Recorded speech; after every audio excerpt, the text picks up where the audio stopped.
October is one of my favorite times of the year to fly fish. The temps begin to drop, the leaves on the trees begin to change, and since the fish are spawning, they become much more aggressive.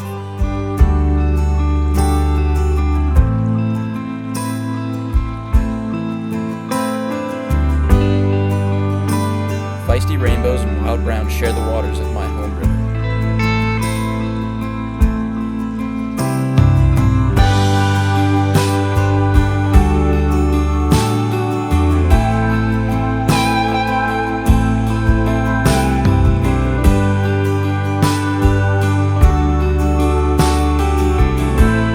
So me and a few friends went along to see if we can catch some.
After a much-needed lunch break from our local country store, we set up the vise and decided to tie a quick stonefly variation.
Any day I can catch 2 wild browns back to back is a day very well spent. And it just adds to my many reasons of why I love fishing in October.